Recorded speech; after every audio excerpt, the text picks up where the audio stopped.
qualquer hora. E tenha confiança de contar com o time BTG.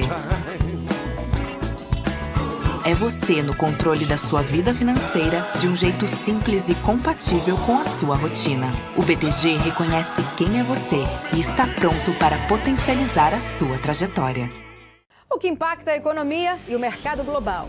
Aqui no BMC News você acompanha em tempo real a abertura do mercado e todas as movimentações do mundo dos investimentos. Notícias acompanhadas de opiniões de grandes especialistas para ajudar você na melhor tomada de decisão na hora de investir.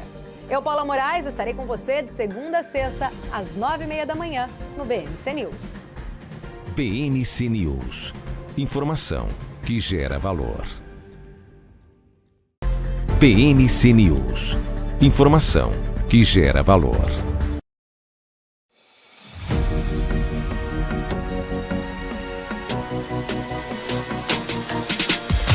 BMC News. Informação que gera valor.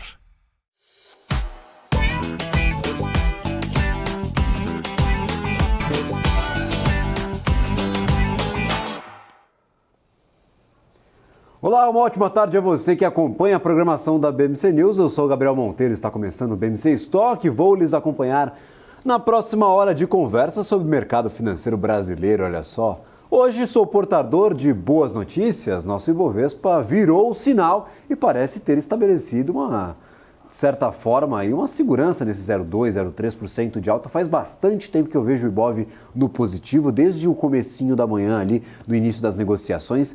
Os índices futuros já indicavam queda, o mercado norte-americano, o mercado europeu, o mercado asiático, todos estão em patamar negativo e a tendência era que o Ibovespa seguisse com o ritmo de quedas, engatando o 14º pregão consecutivos de descontos. Mas, no entanto, todavia, sexta-feira, todo mundo está mais tranquilo, os ânimos estão mais afrouxados. É dia de vencimento de opções, então bastante volatilidade é esperada para o nosso índice. Hoje, agora, neste momento, operamos em estabilidade, próximos do patamar positivo, ou seja, próximos da estabilidade em patamar positivo, sinal verdinho, o que já dá uma alegria aqui para o investidor, ninguém aguentava mais. Calma, Gabriel, eu não vou me desesperar, pode acontecer tudo até o fechamento do mercado. Lembrando, dia de vencimento de opções, bastante volatilidade, nada está certo até às 5 horas da tarde. Vamos descobrir o que acontece com o nosso principal índice acionário.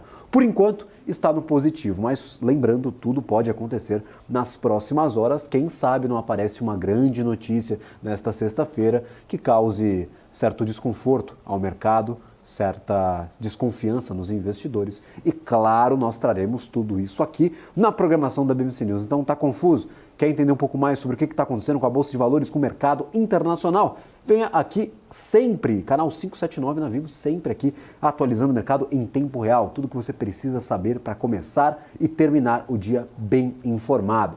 Nós estamos, como eu mencionei, com os ânimos à flor da pele nesta semana, principalmente quando olhamos para o mercado chinês. A China deu péssimos indicativos entre a semana passada e esta semana da saúde do seu crescimento e também das perspectivas de atender a perspectivas do mercado de crescimento de até 5% neste ano de 2023. Na semana passada tivemos os dados de balança comercial e de inflação que não vieram dentro das estimativas, vieram piores do que o esperado.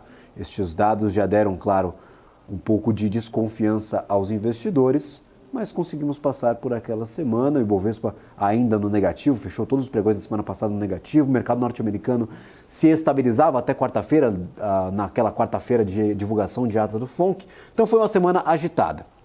Esta semana em específico não tivemos grandes dados, mas algumas incorporadoras na China, muitas empresas do setor imobiliário apresentaram prejuízos para este segundo trimestre, primeiro semestre de 2023, e em especial uma das maiores incorporadoras do país deixou de cumprir com as suas obrigações financeiras. Nós tivemos algumas gestoras de recursos, gestoras de patrimônio, de fortunas também deixando de cumprir com algumas obrigações internas, ou seja, para investidores de dentro da própria China, e isso gerou um pânico generalizado no mercado. se fala em novos incentivos, o próprio governo chinês se disse disposto a incentivar a economia para que atinja, sim, estes 5% de crescimento no ano. Então, bastante volatilidade neste começo de semana, até esta sexta-feira, onde temos, claro, uma agenda esvaziada, sem muita coisa, nem para a China, nem para os Estados Unidos e nem para o Brasil. E eu acho que ainda bem, porque às vezes a ausência de notícias já é uma notícia positiva. Se ninguém falar nada, fica todo mundo quietinho, a gente não fica tão estressado. Então, basicamente isso que está acontecendo nos mercados internacionais. Nesta madrugada nós tivemos algumas movimentações interessantes, inclusive o minério de ferro subindo mais 1,93%. E ontem já tinha subido mais de 4%. Então, somando essas altas aí, podemos ver uma boa força para a Vale. No entanto, essa era a conversa da manhã. Agora, nas sessões noturnas, uma queda de 1,1% para a commodity metálica lá em Dalian. Então, 1,1% de queda em Dalian. Fechamento aí das sessões noturnas. A gente tem realmente aí muita indecisão sobre o minério de ferro. Não se sabe o que vai ganhar nessa história. É o mercado especulativo, é a cotação em si, é o fulgor do mercado por mais incentivos, ou é o mercado físico, a falta de demanda, talvez as incorporadoras tendo problemas para justificar tantos projetos que estão administrando no país. Eu falo sobre a dívida de Evergrande, que nós comentávamos em 2021, foi uma das causadoras daquela crise em 2021 de confiança do setor imobiliário na China. A dívida, assim, é muito grande, supera $1 trilhão, então bastante coisa que fica ali próximo da Evergrande, da companhia do setor imobiliário, e pode afetar diretamente a economia da China. Isso é muito, se a gente for levar ali para dólares e fazer essa comparação com outras companhias do setor imobiliário espalhadas pelo mundo, é realmente muita coisa. São companhias gigantescas e que movimentam, de certa forma, a economia interna da China, que é baseada, claro, no incentivo à infraestrutura, ou era baseada, está tentando mudar essa estratégia. Então, este é um apanhado geral. Nos Estados Unidos, ontem, nós tivemos um chacoalhão, os títulos de 10 anos dispararam e chegaram a ser negociados a 4,32%. Isso é patamar de novembro de 2007. A gente não via esse patamar de 4,32% desde 2007, que, claro, era uma zona bem perigosa ali para os Estados Unidos, quando a gente lembra das principais crises no mercado de capitais mundiais. Então, os alertas se acenderam. Alerta amarelo, laranja, vermelho, aí é de cada um dos investidores. Mas esses títulos negociados para o mercado norte-americano afetaram diretamente os títulos de dívida negociados aqui. No Brasil, os DIs futuros dispararam. A gente tinha ali os DIs mais longos, 2029, 2030, 2033, negociando acima de 1% em alguns momentos do dia, até 1,4%, 1,5%. Então, foi realmente uma quinta-feira bem agitada. Hoje parece que está tudo mais calmo. Então, calmaria, a ausência de notícias, às vezes, é uma notícia positiva. Enquanto os Estados Unidos, neste momento, operam próximos da estabilidade, eu mencionava que os índices norte-americanos abriram as negociações todos em queda. E realmente nós tivemos uma virada para o patamar de Dow Jones agora operando no positivo. Vou até puxar aqui esta cotação. Nós temos Dow Jones 0,09. Não dá nem para falar que está ganhando, mas está em estabilidade. 0,09 para Dow Jones, S&P 500 0,07 e Nasdaq 0,34. Já é bem melhor do que nós vimos no início das negociações, quando o Nasdaq já chegou ali a negociar a 0,90% de queda. Na Europa, nós já encerramos as negociações. DAX na Alemanha encerrou com 0,65% de queda, FTSE no Reino Unido 0,65%, CAC 40 na França 0,38%, índice Eurostoxx 0,34%. Todos os principais índices europeus fecharam em queda. No entanto, eu vou reforçar, quando eu fiz a minha última participação por aqui, no meio da manhã, todos esses índices caíam mais de 1%. Então, o cenário melhorou e ajudou bastante essa virada do Ibovespa. Eu falei que o Ibov virou. Vamos dar uma olhada agora no principal índice brasileiro. Eu vou trazer aqui a cotação do Ibovespa no nosso Profit Pro da Nelogica. Ibov, neste momento, a 0,60% de alta, 115.668 pontos.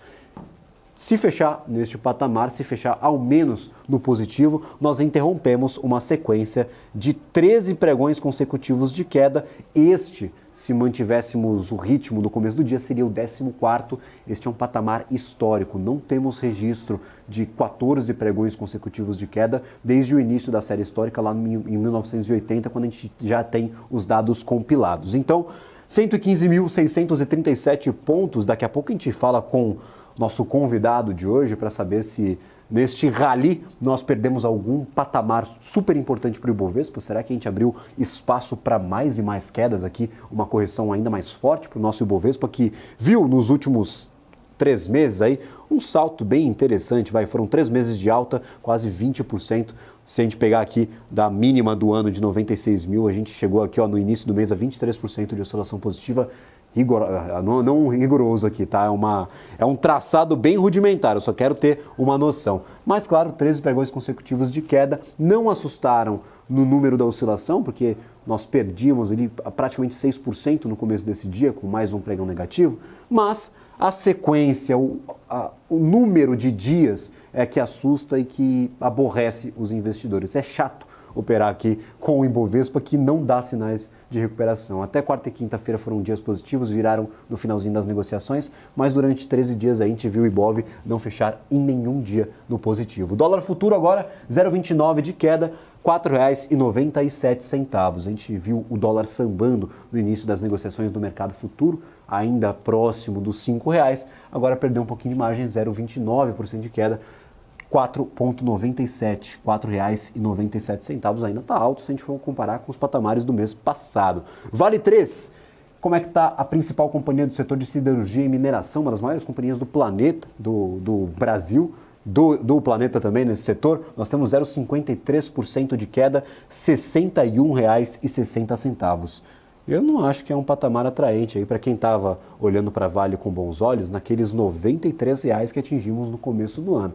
Para quem estava dando compra em Vale aí, falando não, Vale a compra sempre abaixo dos R$100, a gente viu poucas vezes a Vale acima dos R$100, hein, gente? Cuidado com essas indicações. Nós temos aqui um ativo que bateu este pico no comecinho do ano, até uma boa valorização depois da eleição.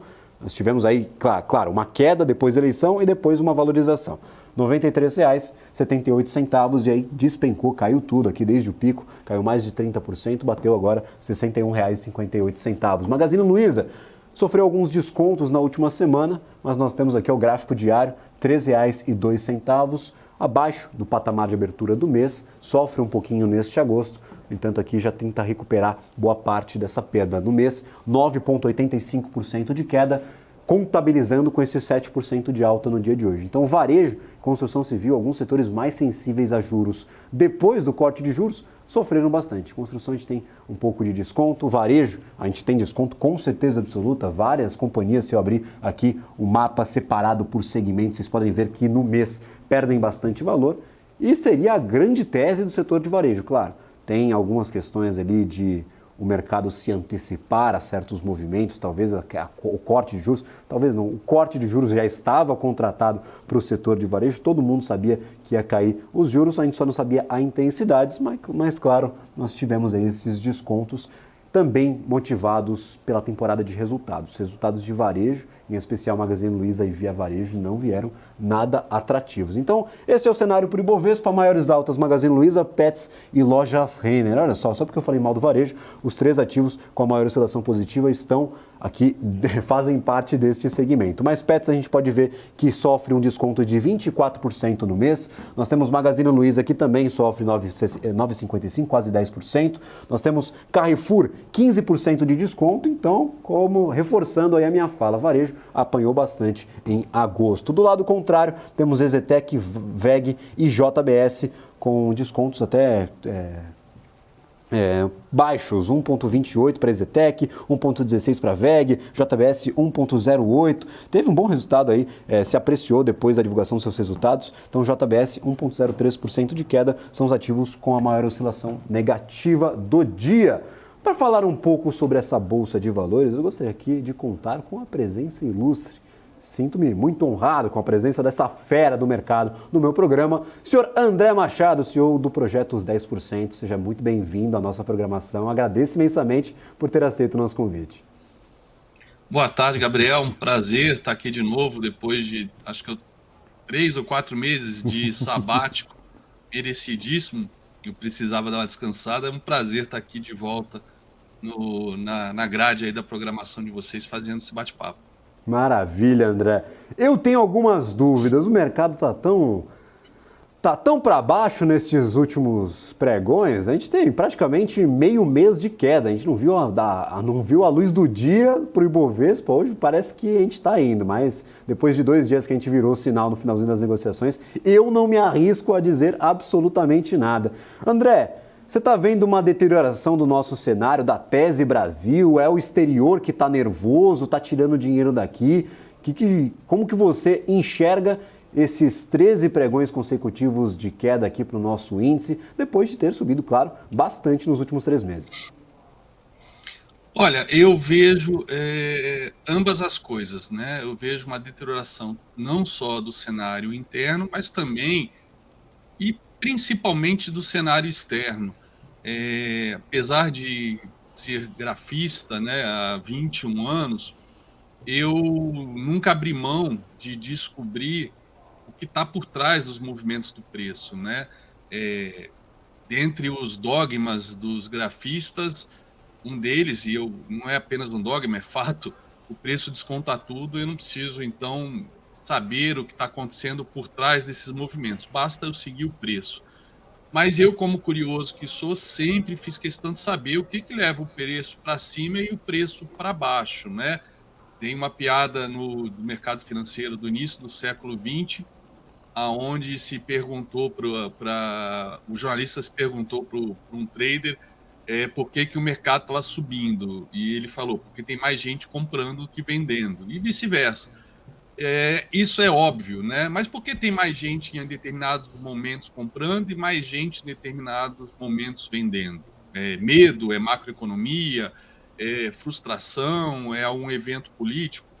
Então, nesse caso, eu vejo uma combinação disso tudo. Por exemplo, a questão da China. Nós temos aí cerca de 25% do Ibovespa em cima de Petrobras e Vale, né? Quando a gente olha a Vale, você acabou de mencionar, você botou até uma figura que eu gosto muito de olhar, que é a figura da floresta, e as pessoas muitas vezes elas esquecem de olhar essa visão de floresta, olhar para o passado, né? Não existe alta infinita, principalmente se você vem ao longo do período, né, descontando os dividendos. Então, não tem como, né? Você vai ajustando o preço de acordo com a expectativa de pagamento de dividendos, uma vez os dividendos sendo pagos, você ajusta o preço, ou seja, não tem como ir subindo infinitamente, a menos que os dividendos subam infinitamente. A questão a China, ela vinha, né, acho que a própria economia chinesa, os próprios chineses esperavam realmente, com o fim do lockdown, que a China fosse viver um novo boom, e o mundo também. A gente teve esse primeiro trimestre espetacular, né? Já começou já em dezembro, e muitas vezes também tem fatores que eu considero até que tem alguma relevância, mas a definição eleitoral, a questão wishful think, né? Que o Lula 3 vai ser igual ao Lula 1. Lembrando que o Lula 1 teve todo esse boom de commodities que a gente já sabia que não se repetirá tão cedo. Pelo menos eu acho que não, enquanto eu estiver vivo, eu não vou ver de novo uma economia do tamanho da China se levantando e sugando todas as commodities do mundo, né? Como foi aí durante toda a década de 2000 e além.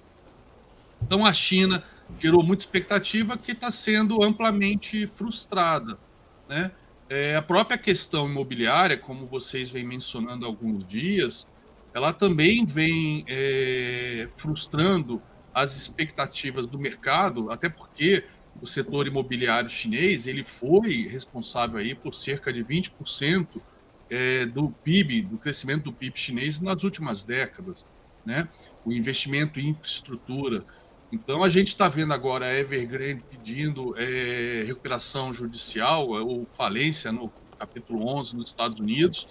A gente viu a queda de uma imobiliária chinesa 3 vezes maior que a Evergrande essa semana, esqueci o nome agora, e essas empresas, e a gente vê também a falta de confiança, já desde o ano passado, dos chineses em comprar imóveis das imobiliárias privadas por conta da falta de capacidade de entrega. Então, virou um círculo vicioso. Por mais que o governo chinês estimule, reduza os juros, né, como vem reduzindo, e gere estímulos para o mercado imobiliário, se os chineses não forem lá comprar porque estão desconfiados, e eles têm muita razão para estarem desconfiados. A gente viu a quantidade de protestos ano passado, que obviamente muitos, a maioria, foram censurados pela mídia chinesa, mas a gente hoje em dia com a internet não tem como eles conseguirem censurar tudo, de chineses enfurecidos indo aos bancos e deixando de pagar hipotecas por conta de não estarem recebendo seus imóveis. Ou seja, eles não pagam suas hipotecas para os bancos, é um problema. Eles não pagam também em financiamentos diretos com as incorporadoras, é outro problema, que a incorporadora deixa de pagar para os bancos, né? E as incorporadoras vinham muito investindo em terrenos com dinheiro que entrava dos empreendimentos anteriores, que gerou um boom nos terrenos. Agora deve existir milhares de centenas de metros quadrados de terreno lá que não valem metade do que valiam nesse boom imobiliário. Ou seja, falta de liquidez, falta de dinheiro novo entrando no setor imobiliário. Ou seja, isso afeta diretamente a Vale e afeta o Ibov. E aí, além disso, temos toda essa questão dos juros americanos, que você falou que bateu o patamar Exato. de 2007. É o mesmo patamar, inclusive, que ele bateu agora no pico ano passado, né? Ele bateu naquele pico, recuou e veio visitar esse patamar novamente ontem. Só que eu acho que dessa vez, apesar do recuo hoje, eu acredito que ele vai romper esse patamar. É um cenário que eu comentei, acho que há um ano e pouco atrás aqui na BMC, e isso tem sido também repetido por vários pares meus. É um cenário que, inclusive, acho que a grande maioria dos gestores profissionais que estão em atuação hoje nunca viram. É até inédito como lidar com isso, né? É, cenário de Fed injetando dinheiro há 15 anos, desde 2008, desde o subprime, jogando dinheiro de helicóptero. E agora a gente sempre sabia que essa conta, né, uma vez teria que ser paga, né, porque isso gera inflação. E a conta está sendo paga agora, inclusive, eu até acredito, e o próprio SP500 comprova isso, apesar de estar vindo em queda já há vários dias, que está sendo até bem suave essa queda. É difícil de A falar gente viu de. S&P, até Nasdaq em máximas aí, recentes, né? Sim, A gente sim. até olhava e falava, cara, o que está acontecendo? Que hora que esse mercado vai devolver? Porque é até difícil interpretar um movimento desse, né, Gabriel? Se você compara, por exemplo, você pode fazer a análise até pelo lado macroeconômico ou pelo lado puramente gráfico, né, Aham. técnico. Existem quatro mercados globais, né? Quatro mercados financeiros. O mercado de equities, que a gente pode representá-lo pelos índices, né? Ibov, SP500, Nasdaq. O mercado de juros, o mercado de commodities e o mercado de moedas. E esses mercados, obviamente, refletem um no outro. Alguns de uma maneira positiva, em que sentido? Andam na mesma direção, tem uma correlação positiva. Então, se um está subindo, o outro espera-se que suba, ou suba na sequência, né? Tem um delay entre esses ciclos de mercado. E alguns têm correlação negativa, ou seja, enquanto ele sobe, o de correlação negativa cai, ou vice-versa. Enquanto ele cai, de correlação negativa vai subir. Então, por exemplo, juros americanos subindo implica em dólar subindo. E é o que a gente tem visto nas últimas semanas.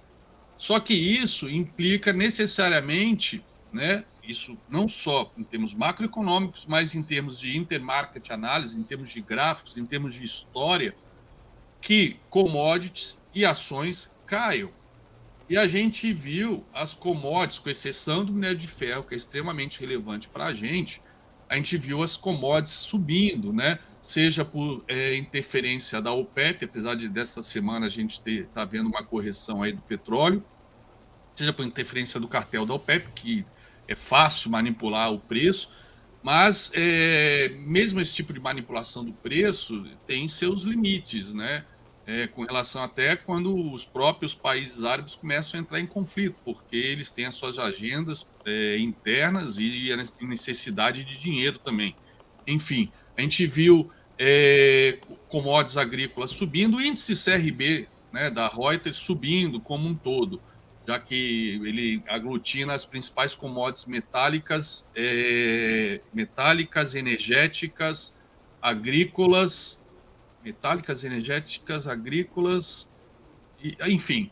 Esse índice deveria estar em queda. Ele passou por uma alta também junto com a SP500. Ou seja, peraí. Alguém está mentindo, né, Ogro? Exatamente, essa é a frase clássica, alguém está mentindo. A gente fala isso muito até no day trading, quando a gente está operando o índice dólar futuro, os dois estão subindo, né? Acontece, às vezes por uma agenda local, né? Por exemplo, o DI está subindo, então isso, dependendo da leitura, né? Dependendo do que fez que provocou essa alta do DI, uma ata do Copom, ou um boletim Focus inesperado na segunda-feira, algum dado de emprego, algum dado de, sei lá, endividamento das famílias, enfim. A gente espera que o DI subindo, né, derrube a bolsa e puxe o dólar. E às vezes a gente vê os dois subindo, às vezes os três subindo, mas isso a gente tem que entender que são eventos esporádicos, pontuais. Por isso que é legal o que você fez, por exemplo, com a Vale, de mostrar a foto maior, a foto grande. A gente que opera principalmente day trader, especuladores de curto prazo, a gente acaba se acostumando a olhar muito a folha, esquecer a floresta como um todo. Por exemplo, o Ibovespa, e agora eu vou pedir a permissão para mostrar aqui o gráfico aqui do... Fique à vontade, Ogro, por favor. Profit. Aqui...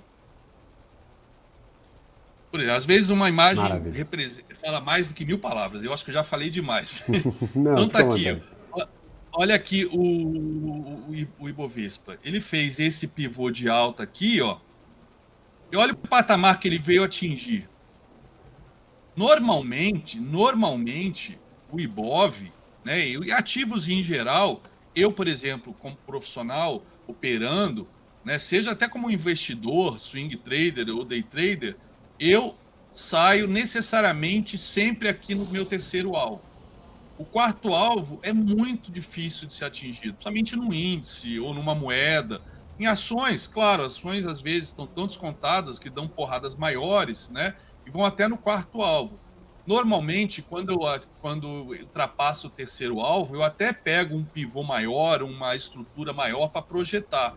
Mas nesse caso aqui, eu tinha uma estrutura muito grande para projetar. Ou eu projetava esse topo aqui como projetei deste pivô, que equivale também a projetar esta última perna de baixa, né? Ou então eu teria que projetar esta perna aqui inteira de baixa. Só que aí já iraria alvos muito longos. Aí eu, né, fazendo meus estudos diários, eu pensei, bom, ao invés de eu projetar uma estrutura maior, eu vou adicionar um nível a mais, que é o nível que às vezes o mercado, quando está esticado, ele vai, que seria esse quarto alvo aqui, né? Pois bem, ele foi lá no quarto alvo, bateu, você viu que no mesmo dia que bateu, voltou. No dia seguinte, ele fez a máxima cravado até nesse alvo, não chegou nem a violar, e depois deu aquela já porrada para baixo, tá? Então, aqui mesmo, quando aconteceu isso aqui no terceiro alvo, eu já esperava uma correção. Acabou que a correção não veio, ficou andando de lado, inclusive chegou a perder este fundo aqui, né, sugerindo, né, durante o intraday, que estava amando o pivô de baixo e que a correção iria na sequência, e no final do dia voltou, assim como várias vezes nessa semana o Ibov estava em alta e depois devolveu, aqui ele recuperou.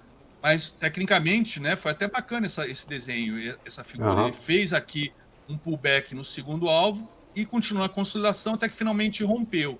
Então, o que eu já esperava aqui? Bom, foi até o quarto alvo, é muito difícil dele continuar subindo. Até porque, como você mostrou, foi uma alta de 26% aproximadamente, uma baita de uma alta praticamente em linha reta, sem descanso.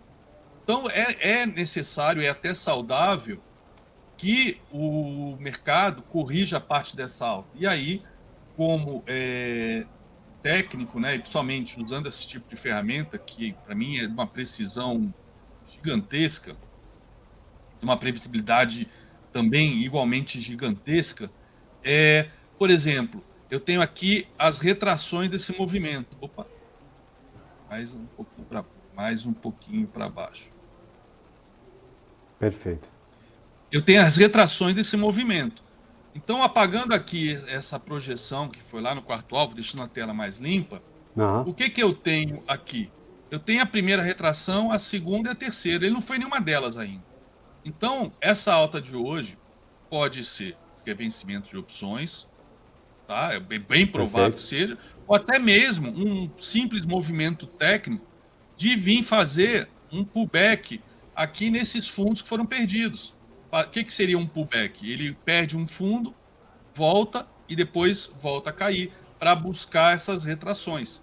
Então, na minha opinião, na minha experiência histórica, né, acompanhando o mercado, IBOV, e também olhando lá do macro dos treasuries, do próprio SP500, ele viria pelo menos aqui, mas bem provavelmente ele vai vir visitar a casa dos 110 mil pontos. Até porque é onde está passando a média de 200, que é a média mais relevante, né? A gente vê isso na televisão, inclusive, em reportagens lá da mídia estrangeira de mercado financeiro. Eles dão essa, mesmo sem ser programas técnicos, programas gráficos, eles falam muito dessa média de 200, uma média clássica há décadas.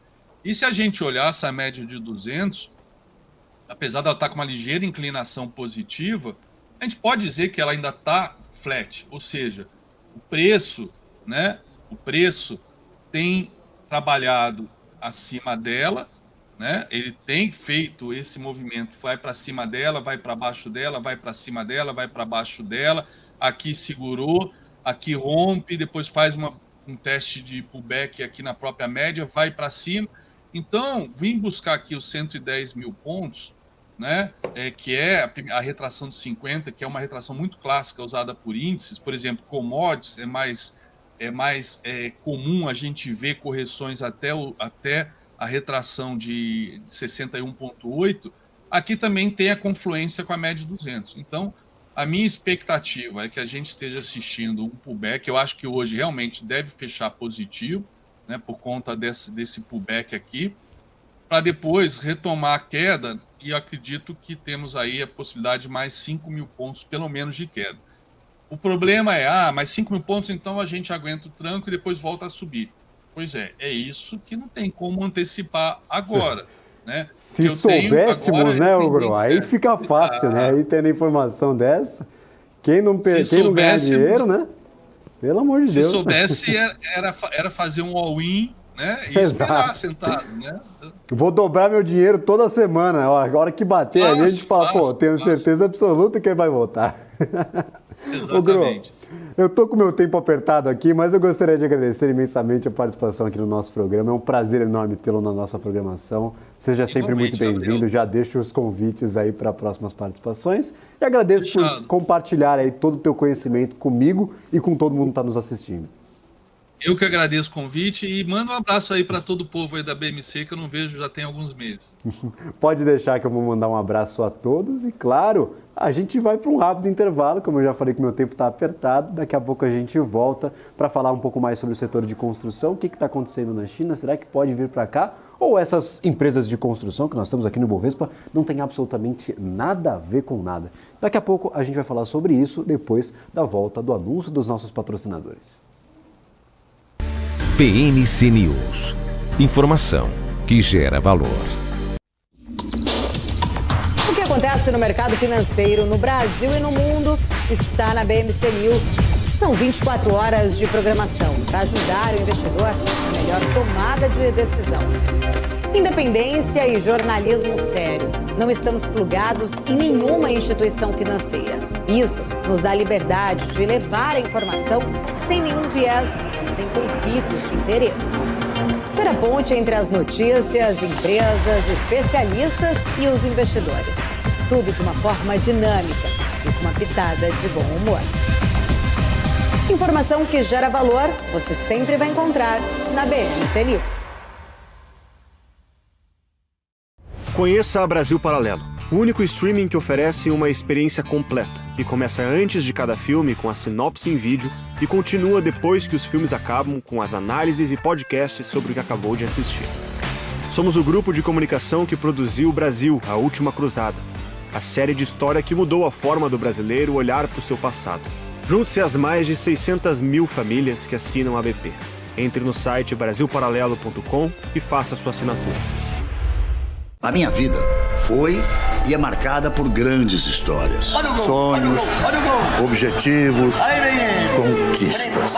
Me chamam de narrador de emoções. Mas, na verdade, eu narro escolhas que mudaram vidas, inclusive a minha. Por isso, eu escolhi a EQI Investimentos, o parceiro que me orienta na hora de investir e que me dá autonomia para conquistar meus objetivos. EQI Investimentos. Invista em suas escolhas. Já pensou se não existisse essa pergunta? Teríamos cavalos mais rápidos? Mais telefones? A Vortex pensou e criou a primeira plataforma digital para o back-office do mercado de capitais. Tecnologia para o que sempre foi analógico. Hoje, temos mais de 500 bilhão em ativos em 3 frentes integradas. Ir além é descomplicar o mercado de capitais todos os dias. Vortex. Beyond. BMC News. Informação que gera valor.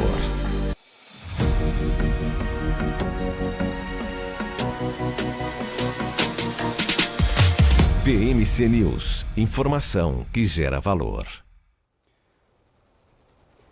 Estamos de volta com o BMC Stock, trazendo atualizações do mercado financeiro em tempo real. Ibovespa agora 0,48% de alta, 115.534 pontos. Será que agora vai? Será que esta sexta-feira será abençoada aí pelo mercado financeiro? Vamos encerrar esse ciclo de 13 pregões consecutivos de queda?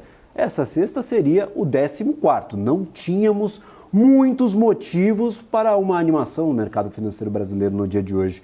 Mas ao finalzinho das negociações na Europa, as bolsas perderam um pouco da força vendedora.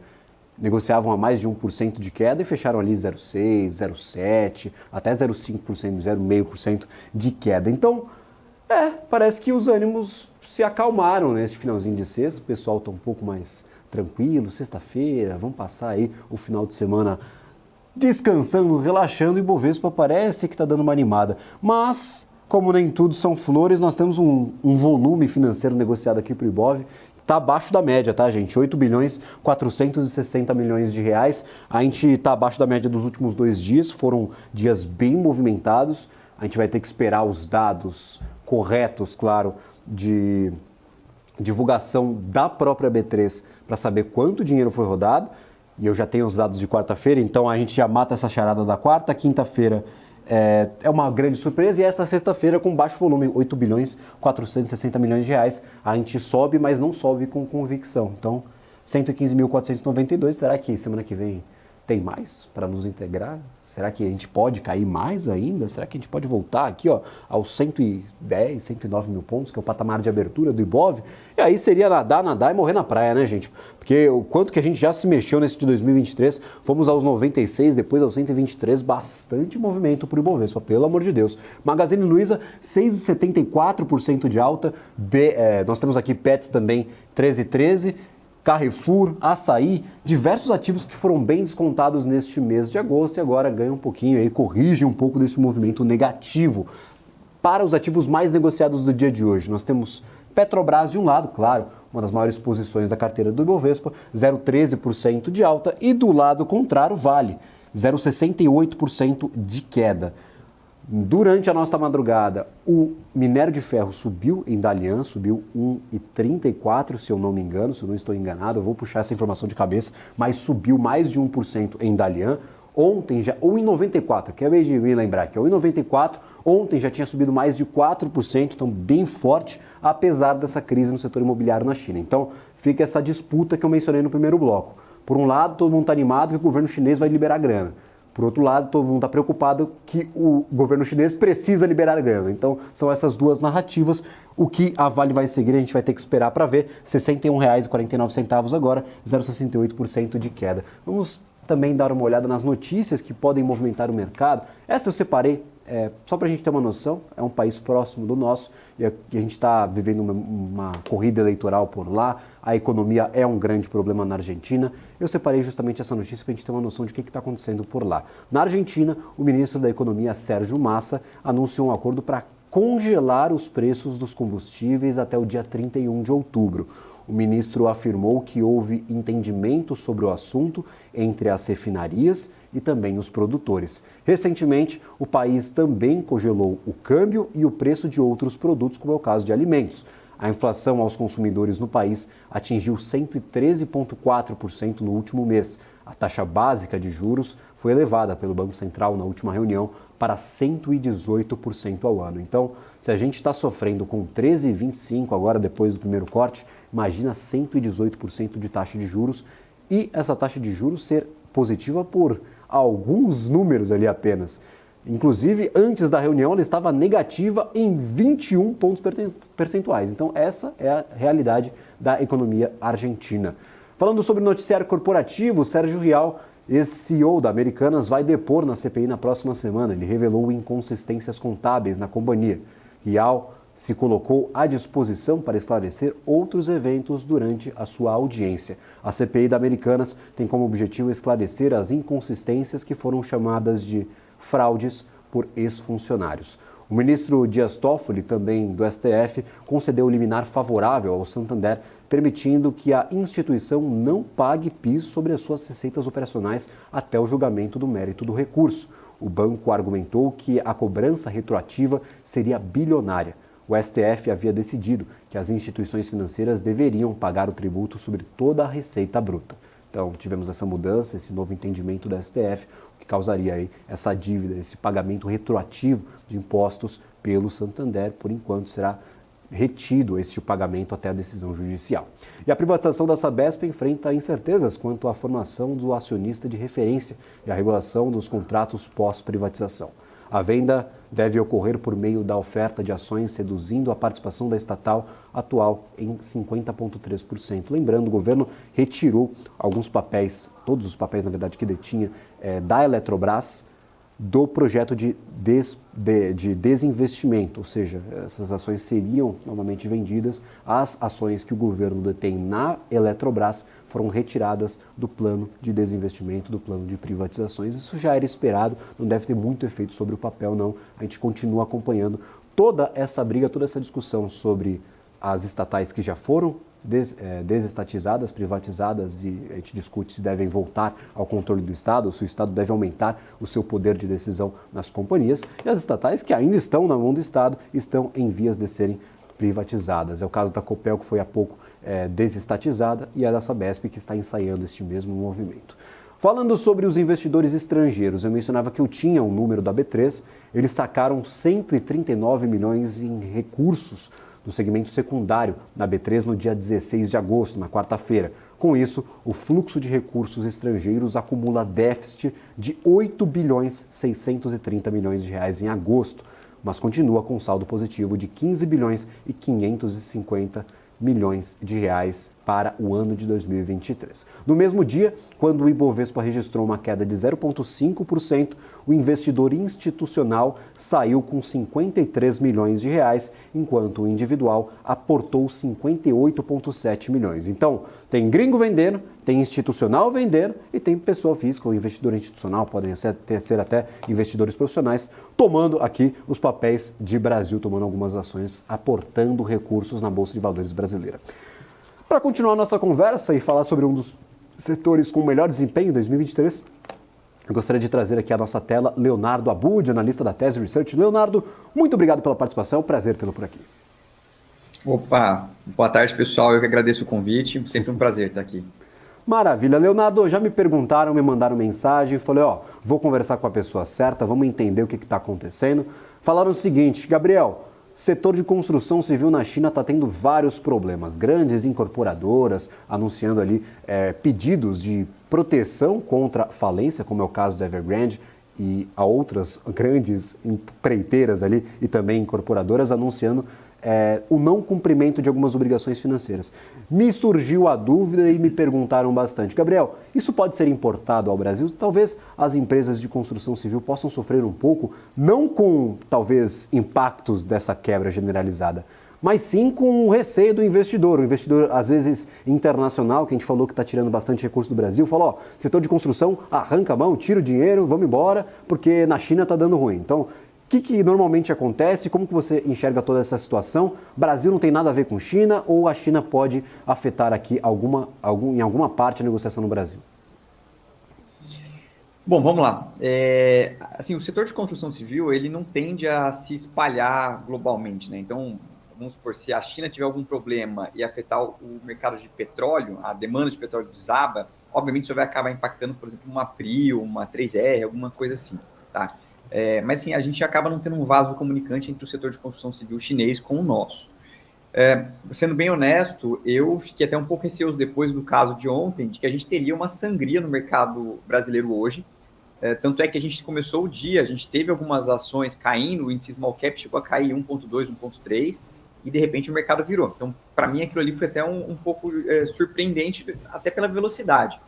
Começou um dia bem ruim e de repente virou. Então, assim, eu não acho que o fator setor de construção civil acaba impactando aqui o mercado brasileiro. Agora, o que a gente não pode ignorar é que se a China tiver uma desaceleração, se a gente tiver algum tipo de problema nas taxas de juros globais subindo por uma aversão a risco, aí sim a gente vai ter um impacto no setor de construção civil aqui no Brasil, tá? Não é uma coisa imediata, mas o setor de construção, ele é um setor cíclico que ele depende de taxas de juros baixas e de um índice de confiança alto. As pessoas, imagina, você vai tomar uma dívida, um financiamento de 15, 20 anos, você não vai fazer isso com uma taxa de juros alta ou se você não está confiante de que você vai ter um emprego, você está com uma vida estável, tá? Então, mais do que simplesmente o setor de construção civil, a gente está falando do setor de construção civil do país, né, assim, hoje acho que é a segunda maior economia do mundo, e mais do que isso, o maior parceiro comercial do Brasil.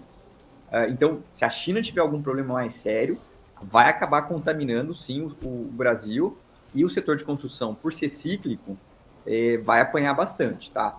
Agora, a gente tem que entender quão extenso é o problema da China, tá? Então, a gente vai ter ali um problema de uma empresa específica, ou a gente está falando de um problema sistêmico de todo o setor de construção civil, porque, lembrando, o setor de construção civil chinês, ele tem um peso grande no PIB, e se isso aí acaba, de fato, se espalhando, e a gente vai ver como é que o governo chinês vai se movimentar, aí sim a gente teria um problema maior.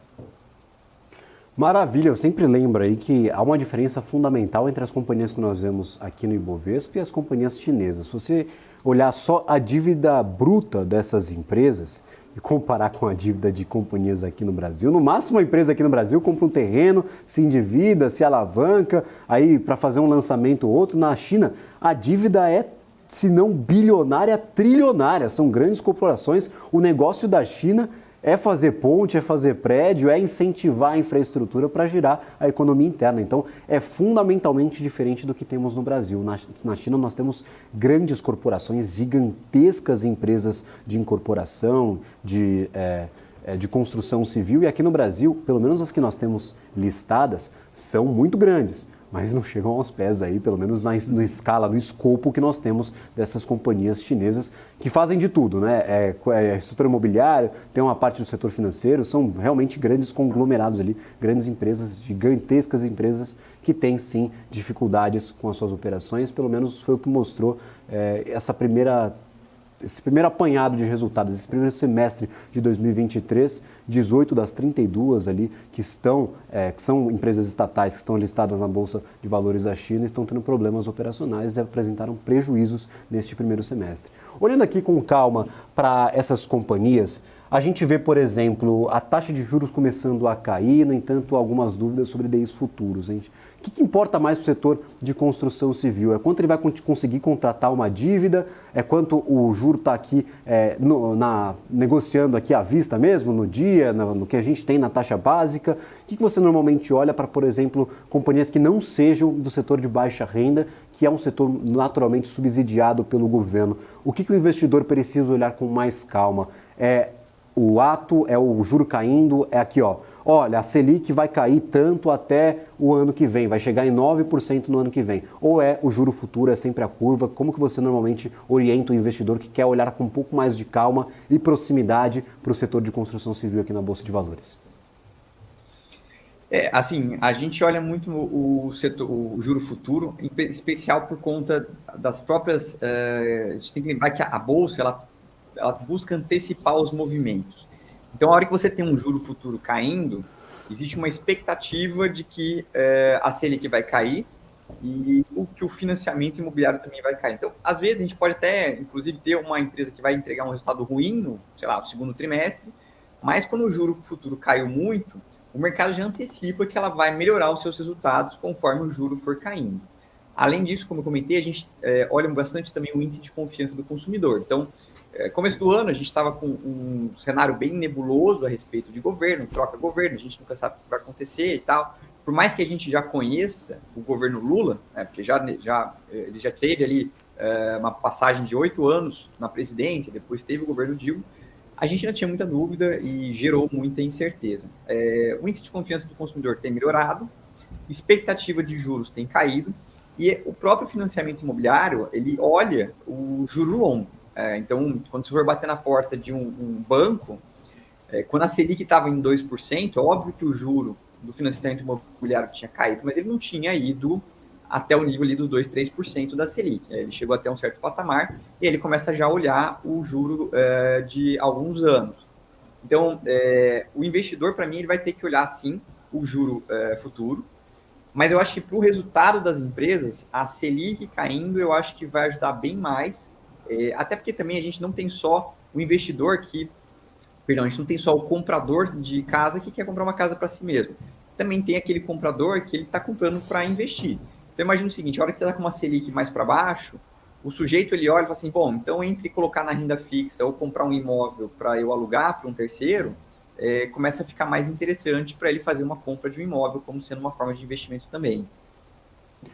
Maravilha. Você também acompanha o setor financeiro, você acabou de mencionar os bancos, mencionar o setor financeiro brasileiro aqui como um todo. A gente sabe que é composto de diversas empresas, diversos segmentos. Tem os bancos, tem as seguradoras, muitas companhias aí nesse meio termo.